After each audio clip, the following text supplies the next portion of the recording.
지금 우리 시기가 이게 개인으로서는 이런 평화와 행복을 얻을 수가 없겠구나. 개인을 보호해 주는 것도 이 공동체라는 든든한 울타리가 있어야 돼요. 그렇죠? 가족이라는 울타리가 있어야 되고, 또 하나님의 자녀들은 교회라는 울타리가 있어야 되고, 또 기업이라는 울타리가 있어야 우리 사회가 든든하게 버팀목이 되지 않겠습니까? 국가가 있어야 국민도 있는 것이죠. 그러니까 공동체는 이런 면에서 굉장히 중요하다고 할 수 있는데, 그렇다면 이런 공동체의 흥망성쇠는 이제 무엇이 혹은 누가 좌지우지할 수 있는가라는 걸 생각해 볼 때, 학자들은 이제 대략 한 공동체의 70% 정도는 그 공동체의 지도자가 좌우한다. 지도자의 자질 문제라고 이야기를 하고 있습니다. 왜냐하면 지도자가 모든 사람들을 대표해서 막강한 권한을 갖고 있으니까 말이죠. 그런데 또 한편으로 생각해 보면 그 못지않게 지도자만큼이나 그 공동체를 구성하는 사람들도 굉장히 중요하죠. 왜냐하면 지도자를 선택하는 게 누굽니까? 그 사람들 아닙니까? 그죠? 그리고 사람을 선택한 후에도 그 지도자, 리더에게 막강한 영향력을 끼치는 사람들이 바로 그 공동체에 속한 사람들이에요. 그러니까 지도자만 중요한 건 절대 아닙니다. 그런 면에서 우리는 이런 부분을 오늘 한번 살펴보려고 합니다. 성경에도 그런 의미심장한 사례가 있어서 오늘 소개하는데요. 지금 이스라엘 백성들이 8장에 보니까 사무엘 사사에게 나아가서 이제 왕을 요구하는 장면이 나오고 있습니다. 이스라엘 백성들을 처음으로 왕을 세우는데, 그때 이제 백성들이 왕을 요구하는 것이죠. 그렇게 보면은 한 나라를 이끌어가는 세력이 이제 왕도 있지만 또 왕을 요구하는 하나의 백성들이 있다라는 것을 알 수 있어요. 이게 마치 그 마차, 옛날 그 마차의 바퀴의 두 수레처럼 함께 굴러가야 공동체가 발전하고 번영할 수 있는 겁니다. 어느 하나만 제대로 그 역할을 못하면은 그 공동체 자체가 발전할 수 없고 평화를 누릴 수가 없어요. 이것을 이제 우리가 그 레드 퀸 효과라고 이야기를 하는데, 거울 나라의 앨리스라고요.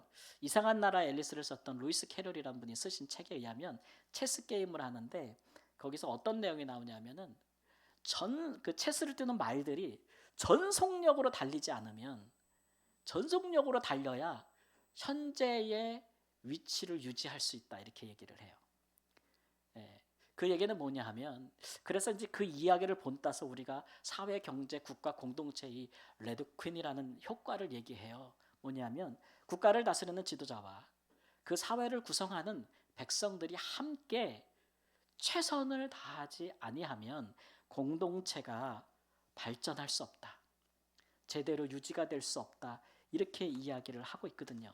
그래서 우리가 몇 주 동안 공동체 지도자에 관한 것들을 성경적으로 살펴봤는데, 오늘은 오히려 그 공동체를 구성하는 사람들에 대해서, 나라면 국민이 되겠고, 사회면 여러 가지 기업들과 경제 주체들이 될 것이고, 또 가정이면 가족들이 될 것이고, 교회면 성도들이 될 것이고, 그런 분들이 얼마나 중요한 사람들인지를 한번 생각해 보겠습니다. 그래서 이런 공동체가 위기를 맞이했을 때 그들이 어떤 역할을 할 수 있을지, 그리고 어떻게 해야 그 위기를 극복할 수 있는지, 또 우리는 성도들이고 그리스도인들이니까 우리의 역할에 따라서 하나님께서 우리를 보시고 우리의 공동체에게 다시 한번 평화를 누리고 또 우리를 복되게 하는 큰 은혜가 있기를 우리 주 예수님의 이름으로 축원합니다. 이스라엘은 본래 국가 개념이 아니었죠. 가나안 땅에 들어갔을 때 그들은 12지파, 한 지파에 한 족장이 있어서, 뭐 아프리카, 제가 했던 아프리카로 말하면 추장이죠. 있어가지고 12지파가 아주 느슨하게 결합되어 있는 상태였습니다. 그러니까 하나의 국가 체제가 아니었고, 또 그것을 통치하는 사람은 사사라고 했어요. 근데 이 사사가 12지파를 강력하게 통제하는 것은 아니고, 그 중에 몇몇 지파를 느슨하게 통치하는 형태로서 하나님의 율법에 따라서 재판을 하기도 하고, 혹은 외부의 적들이 침략해 들어와서 12지파 중에 몇 지파의 땅을 침략하면 나아가서 그들과 싸우는 역할을 했기 때문에 이 사람들을 이제 사사라고 부르는데, 이 사사는요, 왕처럼 백성들이 막 뽑아가지고 거대하게 대관식을 하고 임명식을 하고 이렇게 되지 않았습니다. 그저 위기를 맞이했는데 어느 누가 성령의 감동을 받고 일어나서 나서는 거예요. 그래서 나가서 싸우거나 나라를 안정시키거나 구하는 일에 희생하면 그 사람을 사사로 인정했던 것이죠. 그래서 이 사사직은 대대로 세습이 됐겠습니까? 되지 않았겠습니까? 따라하고 계십니까? 예. 세습이 됐겠습니까? 안 됐겠습니까? 예, 이런 지금 세습이 되지 않았어요. 그런데 오늘 본문에 보니까 이스라엘의 마지막 사사가 누구냐 그러면 사무엘 선지자였거든요. 근데 이 사무엘 선지자는 세습을 하고 싶어 했어요. 자기 아들들에게 사사직을 넘겨주려고 했는데 백성들이 이제 단호하게 거절하는 모습을 볼 수 있었습니다. 왜 거절했는가 보면 사무엘의 아들들이 사무엘과 다르게 재판을 할 때 뇌물을 받고 판결을 굽게 하는 거예요. 이런 사람들이 사사가 되면 되겠어요, 안 되겠어요? 당연히 안 되겠죠. 그래서 백성들이 거절하는 겁니다. 이것은 뭐 사무엘의 아들들이 지도자로서의 자질이 부족하다라는 건 틀림없는 얘기지만 또 한편으로 좀 더 큰 그림을 보면은요. 사실 지금 이런 사사 체제, 느슨한 통치 체제는 300년 동안 이루어지고 있었어요. 이스라엘 백성들이 가나안 땅에 들어온 지 300년 동안 이 일이 일어나고 있거든요. 그러니까 백성들이 뭔가 우리의 정치 조직 또 우리의 이 통치 체계에 한계에 부딪혔다고 알고 있는 거, 느끼고 있는 거죠, 백성들이. 그래서 백성들이 느슨한 연합체가 아니라 우리 12지파를 강하게 묶고 통제할 수 있는 강력한 힘을 가진 누군가가 필요하다라고 느꼈던 것입니다. 그가 누구인가? 그가 왕이라는 것이죠. 그래서 이제는 사사 체제가 끝나고 왕정 체제, 왕을 요구하는 체제로 전환하기를 요구하고 있다라는 것이 이제 큰 전환이 이루어지고 있는 거죠. 이스라엘 역사에서는. 그런데 여러분, 이렇게 왕정 체제로의 전환은 역사적인 흐름을 보면은 당연한 거 아니겠어요? 어느 한 곳에 한 나라가 형성되려면 그 전체를 다스리는 통치자가 나와야 되는 것은 당연한 역사적인 흐름이라고 할 수가 있겠습니다. 하나님도 그것을 모르시는 바가 아니기 때문에 사실은 가나안 땅 들어가기 전부터 하나님께서 광야에 있을 때부터 모세에게 이미 하신 말씀을 우리가 갖고 있습니다. 신명기 17장 14절 말씀 함께 읽습니다. 내가 내 하나님 여호와께서 내게 주시는 땅에 이르러 그 땅을 차지하고 거주할 때 만일 우리도 우리 주위의 모든 민족들과 같이 우리 위에 왕을 세워야겠다는 생각이 나거든. 자, 왕을 세워야겠다는 생각, 하나님이 미리 내다보신 거죠. 당연히 그럴 것이다. 그러니까 왕정 체제로의 전환 자체를 하나님이 문제 삼고 있는 건 아니에요. 그럼에도 불구하고 오늘 본문 내용을 보면 하나님도 기뻐하지 않고 이 백성들의 요구를 사무엘도 기뻐하지 않았다 그랬어요. 그 이유를 살펴보도록 하겠습니다. 첫 번째는 왜 그러시냐면 백성들이 왕을 요구하는 동기가 따라해 보세요. 신정 체제를 거부한다. 그런 마음이 있었기 때문에 그래요. 그러니까 우리는 이제부터 하나님이 통치하시는 나라가 아니고 우리도 다른 나라와 같이 인간 왕이 통치하는 나라를 원한다. 그러니까 신정국가를 거부하는 마음이 깔려 있었기 때문에 하나님께서 이제 그것에 대해 기뻐하지 않으신 거죠. 그러니까 하나님을 버린다는 거예요, 이스라엘 백성들이. 사무엘도 딱 듣자마자 기분 나빠했거든요. 근데 하나님과 기분 나빠한 이유가 조금 달라요. 사무엘 선지자는 왜 기분 나빠했느냐 그러면 5절 말씀 보니까 당신은 늙고 당신의 아들들은 당신의 행위를 따르지 아니한다. 그러니까 이 말을 이제 사무엘 사사는 선지자는 고지고대로 들은 거예요. 어휴, 나를 드디어 버리는구나. 내 아들들을 버리는구나. 사무엘 선지자가 섭섭한 거죠. 얼마나 섭섭했든지 하나님 앞에 가서 뭐 했다 그랬어요? 기도했다 그랬어요. 기도했다. 근데 하나님은 너를 버린 거 아니다 이렇게 말씀하셨잖아요. 그 얘기는 사무엘 선지자가 이스라엘이 나를 버렸다고 지금 생각하고 있는 거를 하나님께서 딱 집어서 말씀하시는 거죠. 사무엘 선지자 입장에서는 사무엘은 젖을 뗀 직후에 사실 하나님의 성막에 받쳐진 사람이잖아요.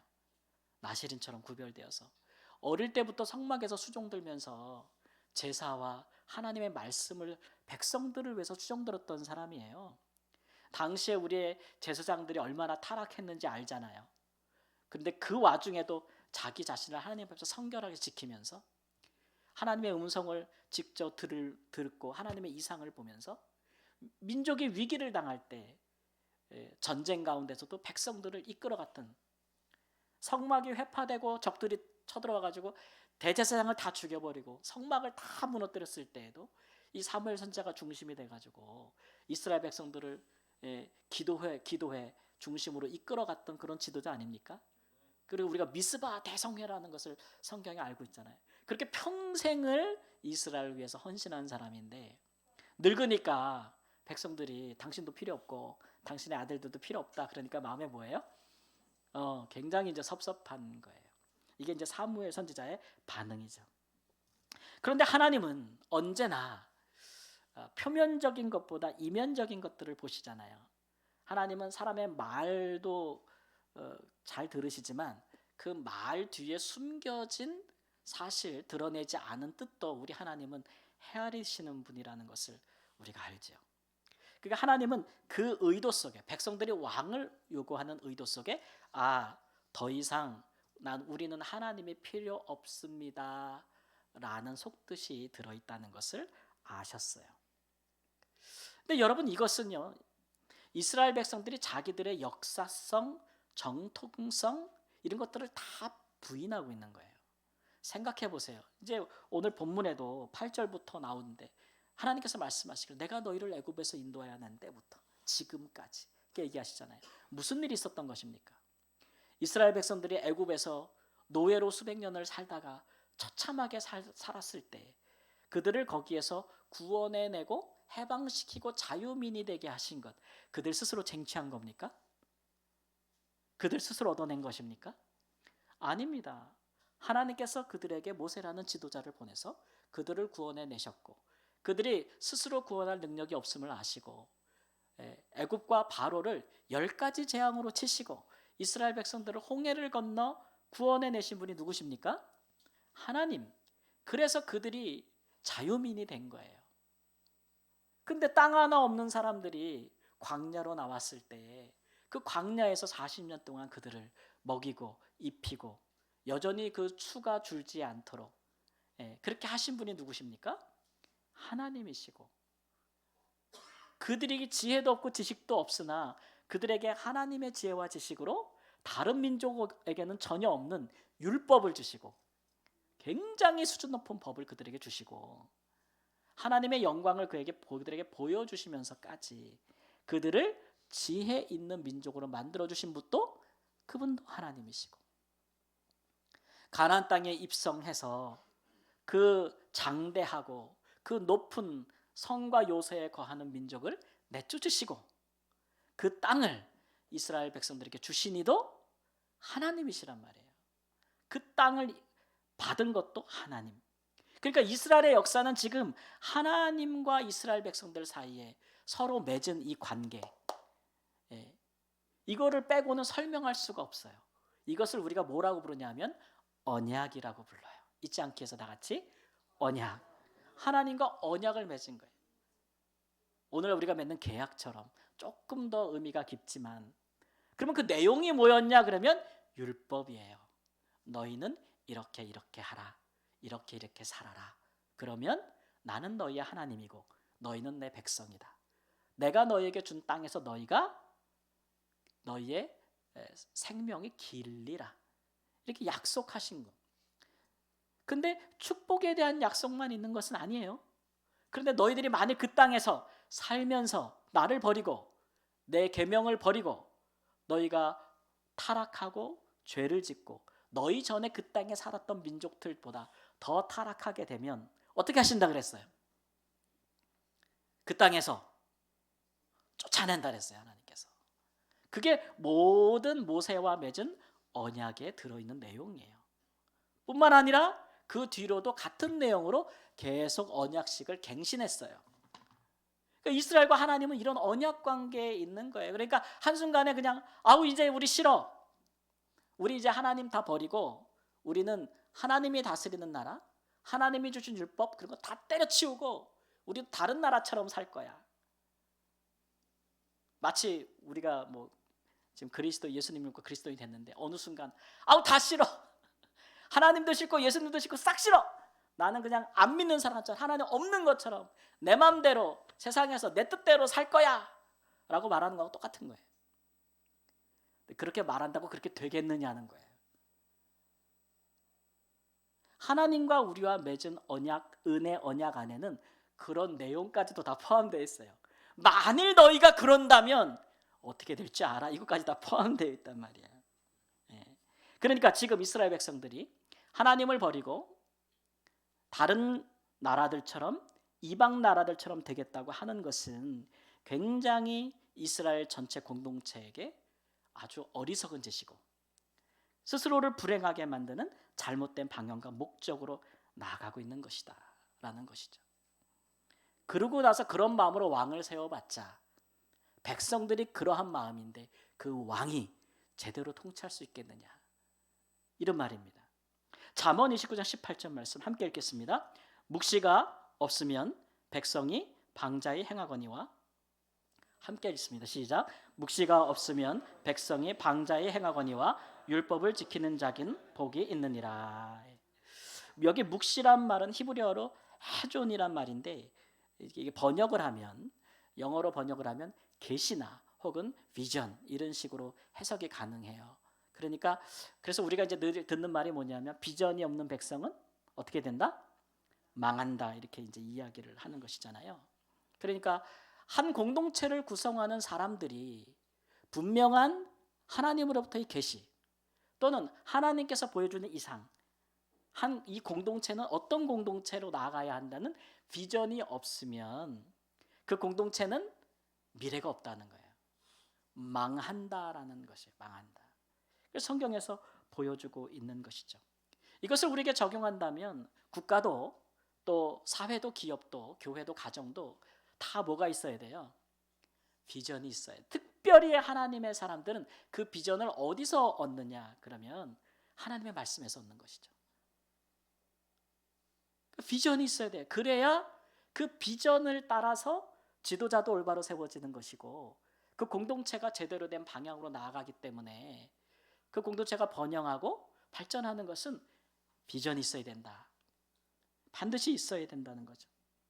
그런 것이 없을 때 그런 것이 없고 모든 구성원들이 다 같이 동의하는 비전이 없이 서로 분열하고 서로 갈등하고 다투고 다른 비전을 갖고 서로 경쟁하고 싸우면 그게 심화되면 서로 다른 비전이 좋게 발전할 수도 있지만 그게 너무 심해서 양극화가 되고 그렇게 된다면 그 공동체는 어떻게 되겠어요? 망할 수밖에 없는 거예요. 그러니까 지도자에게만 전적으로 달려있는 게 아니에요. 백성들도 굉장히 중요한 거예요. 우리 한국 사회, 우리나라 국가를 향해 갖는 비전들이 다 있을 겁니다. 근데 우리는 또 하나님 나라의 백성들이니까 우리가 기도할 때마다 또 말씀에 깎여서 우리나라 한국을 향해 갖는 비전들이 있잖아요. 그렇죠? 우리 교회가 늘 국가를 위해 기도하는 것처럼 우리나라가 분단돼 있고 분열돼 있어서 다른 열방들이 볼 때 유일한 분단 국가, 분열돼 있는 국가로 볼 수 있지만 하나님 우리 민족이 세계에 평화를 전하는 분열이 아니라 평화를 전하는 민족이 되게 해달라고 우리 기도하지 않습니까? 아멘? 그게 우리 그리스도에서 우리 국가를 향해 갖는 비전이잖아요. 뿐만 아니라 다른 나라들이 특히 제3세계나 이런 나라들이나 선진국들이 우리나라를 볼 때 뭐 경제 대국이다 많은 그런 평가도 하고 있지만 우리가 그리스도인들로서 또 바라보면 세계 교회는 우리 한국 교회를 보면서 한국은 선교하는 나라다라는 게 있어요. 우리나라는 정말 많은 열방의 민족들에게 종족들에게 선교하고 있거든요. 우리나라는 선교하는 나라다. 이것도 우리가 그리스도인으로서 국가를 향해 갖는 비전 아니겠습니까?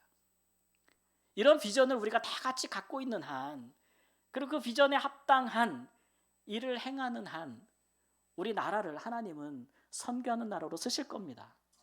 그리고 오히려 유일한 분단 국가지만 이를 잘 극복하고 전 세계에 다시 한번 평화를 전하는 그런 민족으로 우리를 사용하실 것입니다. 개인의 인생도 마찬가지죠. 내 인생에 어떤 특별한 의미가 없다. 내 인생에. 그런 생각을 갖고 살면 내 인생에 어떤 가치나 의미도 부여할 수가 없어요. 그러나 하나님께서는 우리 각자에게 분명한 부르심이 있다는 거 아니겠습니까? 예. 그걸 우리가 이제 부르심이라 그러고 또 소명이라 그러잖아요. 그런 소명, 비전을 내 인생에 내가 분명히 갖고 있으면 하나님은 나를 통해서 우리 가정을 이렇게 세우기를 원하셔. 하나님은 나를 통해서 우리 기업을 이렇게, 우리 교회를 이렇게 세우기를 원하셔.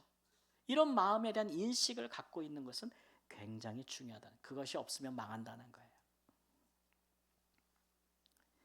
그래서 우리 인생에 좀 그런 비전, 스테이트먼트가 하나씩은 있었으면 좋겠어요.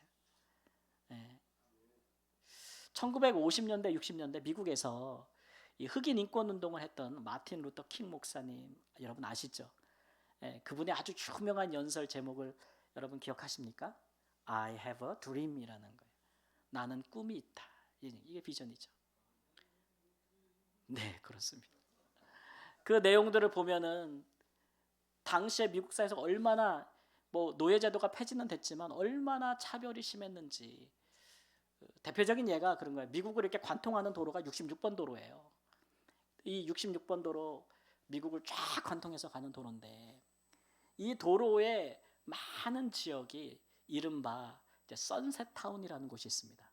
해가 지는 일몰 타운이라고 하는데 왜 이름을 붙였냐면 이런 도시들과 지역은요. 해가 지면 흑인들은 눈에 띄어서 안 돼요. 흑인들이 눈에 띄면 죽여도 범죄 행위를 해도 상관이 없는 거예요. 그러니까 흑인들만 통행 금지인 거예요. 해가 지면. 그러니까 흑인들이 그 도로를 타고 미국을 여행할 수가 있을까 없을까요? 없어요. 휴게소에도 백인 전용이라고 써 있어요. 화장실에도 백인 전용, 버스에도 백인 전용, 주유소에도 백인 전용, 차에도 백인 전용. 해만 지면 얼마나 모욕적이에요. 그죠? 그렇기 때문에 얼마나 차별이 우리 심했는지 알고 미국에서 흑인들이 그 인간으로서의 인권을 기본권을 쟁취하기 위해서 얼마나 많은 희생을 치렀는지 알잖아요.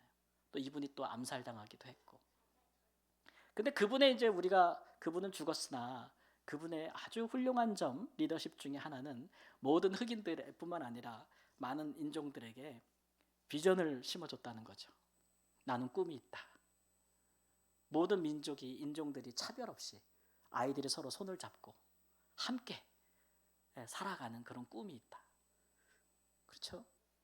그 놀라운 짧은 이 한 문장이 모든 사람들에게 비전을 심어줬고 많은 사람들이 이 비전을 위해서 기꺼이 살았으며 투쟁했으며 결국은 흑인들의 많은 인권이 향상되는 결과를 가져오지 않았습니까?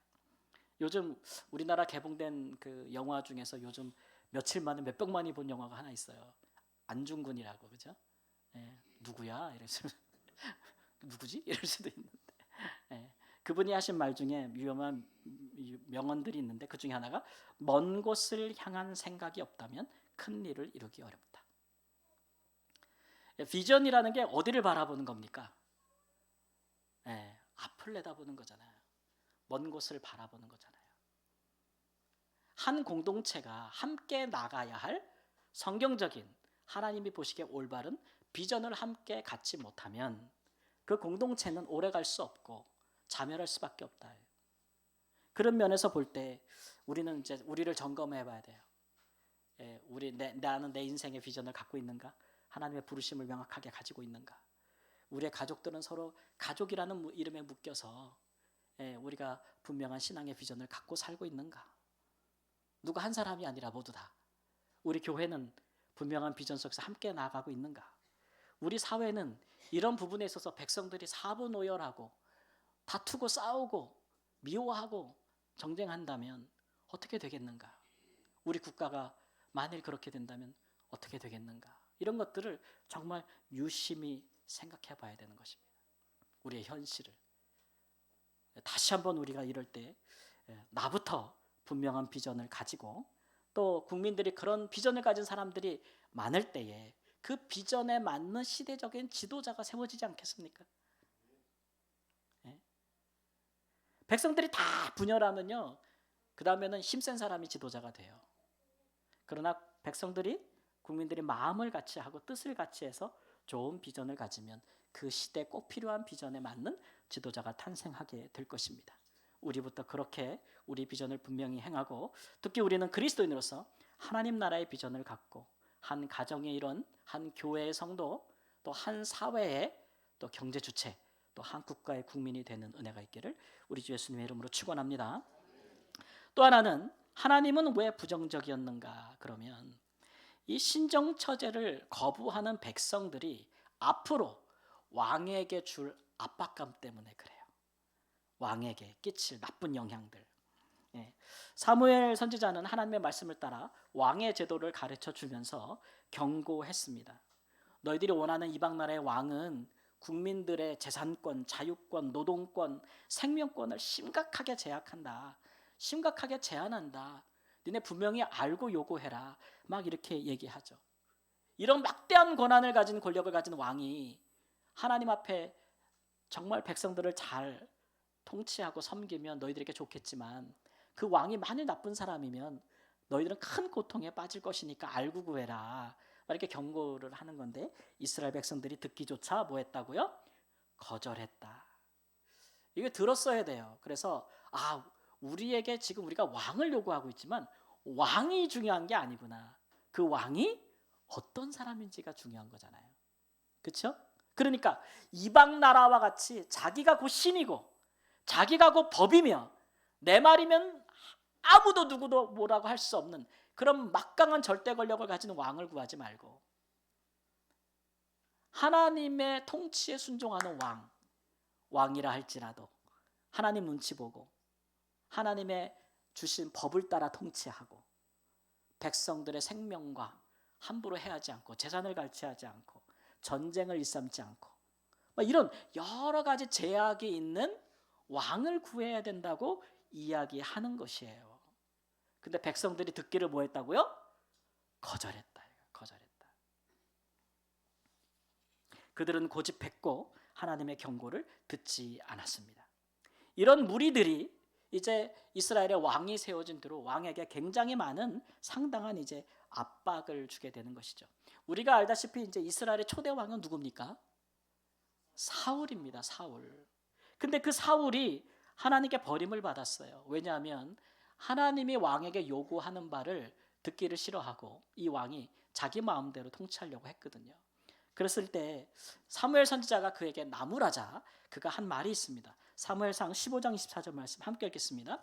사울이 사무엘에게 이르되 내가 범죄하였나이다. 내가 여호와의 명령과 당신의 말씀을 어긴 것은 백성을 두려워하여 그들의 말을 청종하였음이니이다. 이 왕이 뭐라냐면 내가 범죄했다 그래요.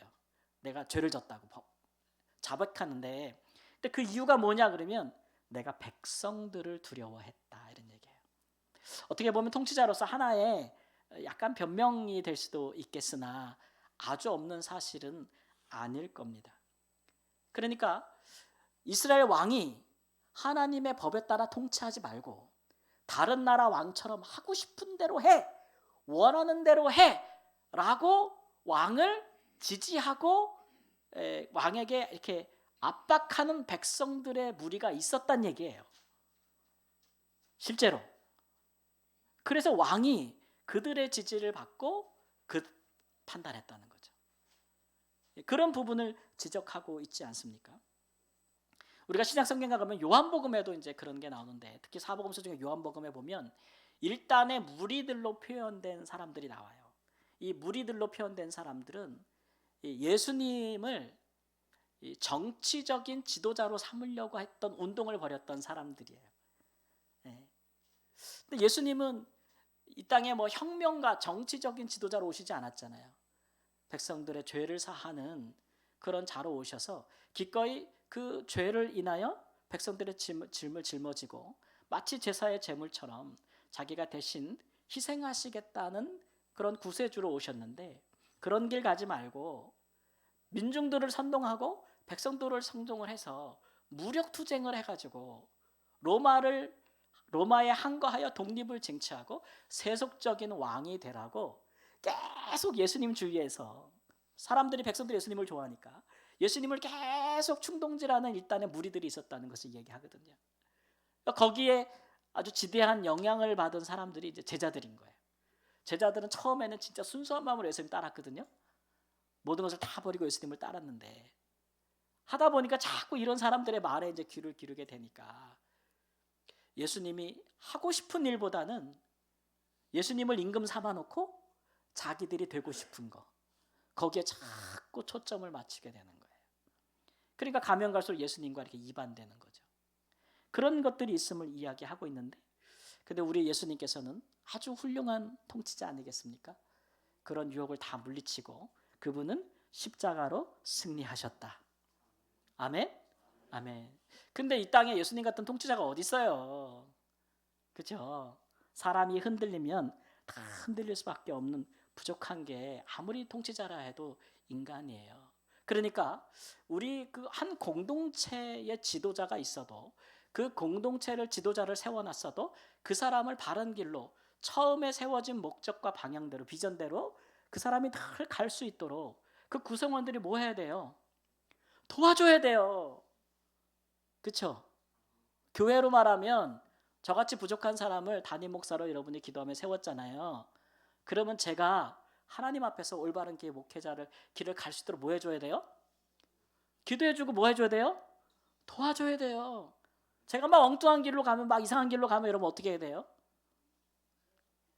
장로님부터 나서가지고 말려야죠. 저는 한 대 맞으면 그냥 갈 것 같잖아요. 조그맣고. 네? 바른 길로 인도해 줘야 가라고. 그것도 그 역할이에요. 그것도 중요한 것이죠. 한 나라로 치면 국민들이 나라의 지도자가 바른 길을 갈 수 있도록 그렇게 끊임없이 백성들이 또 하는 역할이 있어야 되는 거예요. 어떻게 다스리든 말든 통치하든 말든 우리랑 아무 상관이 없다. 나한테 피해만 안 주면 된다. 이렇게 지나치게 개인적인 생각, 개인적인 이익에만 몰두하는 시대가 되면 과연 그 사람에게도 그 개인에게도 행복함이 올까요? 공동체가 무너지면 모든 것이 무너지는 것입니다. 저희 노회 아까도 광고할 때 말했지만 이 노회의 노회장님께서 교회에 이렇게 지붕을 수리하시다가 이제 뇌출혈이 오셔가지고 높은 데서 이렇게 넘어가셨어요. 그래서 지금 3주째 이렇게 지금 병원에서 치료를 받고 있는데 아직 의식이 깨어나지 않은 상태고 또 의사 말씀에도 지금 깨어나면 너무 고통스럽기 때문에 더 몸이 여러 가지 시그널들이 좋아질 때까지는 계속해서 무시 상태로 있는 게 낫습니다. 라고 이제 이야기를 해주셔서 하여튼간 뭐 그러고 있어요. 근데 이렇게 교회가 목사님이 거기도 목사님 그 교회는 목사님하고 사모님이 정말 많은 일을 하시는 교회예요. 그런데 저희 둘째 형이 친형이 그 교회 장로님이라서 제가 소식을 많이 듣죠. 예, 저희 노회 노회장님이시고 그런데 그렇게 이제 목사님이 병원에서 중환자실에서 대수술을 받고 3주 4주 막 이렇게 가니까 교회가 어떻게 되겠어요? 뭐 새벽 기도할 사람도 없고 뭐 예배 주일날 예배를 인도할 사람도 없고 주중에 예배를 인도할 사람도 없으니까 교회가 막 진짜 힘들어지지 않겠어요? 그 기간이 길어지니까 교회가 완전히 막 다 흩어지고 다 그럴 것이라고 염려를 했거든요. 그런데 지금 그 교회의 모습을 보면요. 온 노회가 지금 보면서 기가 막힐 정도예요. 막 거기 장로님들이 막 새벽부터 주중까지 다 예배를 인도하고 기도회를 인도해요. 그리고 주일날 설교할 사람이 없다는 걸 알고 노회에서 많은 분들 목사님들이 가서 막 설교를 순차적으로 돌아가면서 하고 성도들이 아침과 저녁에 모여서 기도하고 오히려 목사님 계실 때보다 훨씬 더 많이 모인대요. 예. 그래가지고 그 위기를 극복하기 위해서 그래서 제가 이제 저희 형이 저한테 자주 연락이 오니까 형 하나님의 뜻은 물론 우리가 기도하면 하나님께서 목사님을 일으켜 주시는 게 우리의 소원이지만 또 하나님께서 목사님을 사랑하는 목사님을 데려가실 수도 있는데 교회가 너무 한 곳에만 막 이렇게 목사님 완전히 살아난다 막 이렇게만 막 몰두하다 기도하다가 이 믿음이 없는 성도들이 낙심하면 그것도 그런 일이 없는 것은 아니니 목사님이었을 때 형이 유일한 장로님이신데 그런 부분에 대해서도 성도들과 함께 잘 이끌어갔으면 좋겠다. 믿음이 없어서 하는 말이 아니고 하나님이 이루시는 뜻이 있으니까 그렇게 어떤 것도 받아들일 수 있어야 된다. 이렇게 제가 이제 조심스럽게 권고를 했더니 저 형이 그러더라고요. 우리 이미 다 그거 받아들였어. 이렇게 얘기하더라고요. 이미 모든 성도가 다 받아들였고 하나님이 어떻게 하시든지 간에 우리는 받을 수 있어. 그러나 이 위기를, 이 상황을 우리가 극복하기 위해서 온 교회가 이렇게 하나 됐다는 것을 모두 놀라워해. 뭐 이런 얘기를 하는 거예요. 그래서 제가 그걸 들으면서 여러분 뭐 교회이기도 하지만 공동체가 지도자 한 사람으로 세워가는 거 아닙니다. 그렇지 않습니까?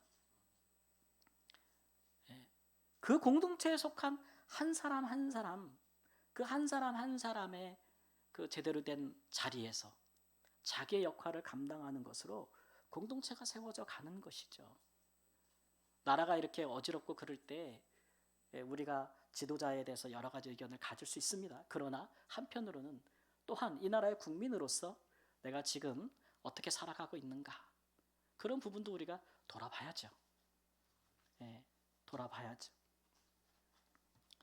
우리는 개인의 이익만 추구하는 그런 세속주의에 물들지 말고 공동체를 먼저 생각하는, 그래서 우리가 세운 지도자에게 선한 영향력을 끼치려고 하는 그런 마음으로 살아갈 수 있는 우리 그리스도인이 되시기를 우리 주 예수님의 이름으로 축원합니다.